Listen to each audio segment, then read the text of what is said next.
Hey guys, we're just gonna continue the completing square and solving the quadratic equations by using completing the square and perfect squares. Now this time I'll kind of put this in a separate section because this looks a little bit different and this is going to give you a fraction. This looks different just because we have a coefficient in front of our leading term that is other than 1. So if you have something like this, we don't want this. We want the leading coefficient to be just 1. So I'm going to divide everything by 3, right? Then now I'm going to have just x squared plus 2 over 3x plus 1 over 3 is equal to 0. Now everything else is the same thing as what we did on part 3 of the other video.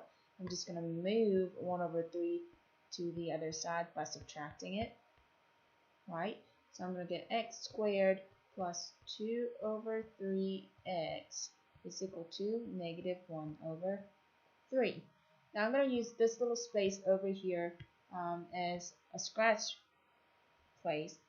work, because I'm going to have to divide the middle term by 2.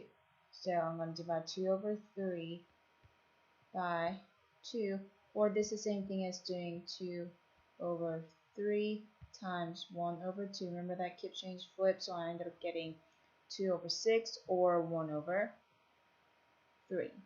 Now, in order for me to get to and that number is important, but in order for me to get to the very last term, I'm going to end up having to square this number, which gives me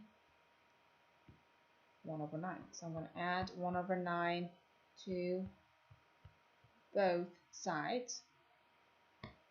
This is almost the same process. I'm just going to go ahead and put this right here into the perfect square, which gives me x plus 1 over 3 squared. Remember, this number 1 over 3 came from up here when I divided it by 2.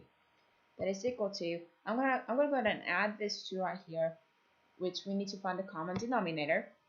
So I'm going to multiply both top and bottom by 3 here, which gives me negative 3 plus 1, which gives you negative 2 over 9 at the end of the day. So I'm going to go ahead and square root both sides, just like anything else. It just looks more complicated, but just because it's a fraction. So once I do that, I'm going to get x plus 1 over 3 is equal to plus or minus. I'm going to go ahead and split this up to square root of negative 2 over square root of 9. Okay. Now, before I move 1 over 3 to the other side, I'm going to go ahead and simplify the right-hand side just because it looks a little bit not so clean. So on my numerator, I have the square root of negative 2, which that changes to 2i over 3. I'm going to subtract both top and bottom by root 3. Sorry, that's my dog. So now you're getting x is equal to panda 1 over 3 plus or minus 2i root 3. Alright guys, watch this over again, and this is going to be it for me. I'm going to have to turn it off anyways because my dog's barking. I'll talk to y'all later.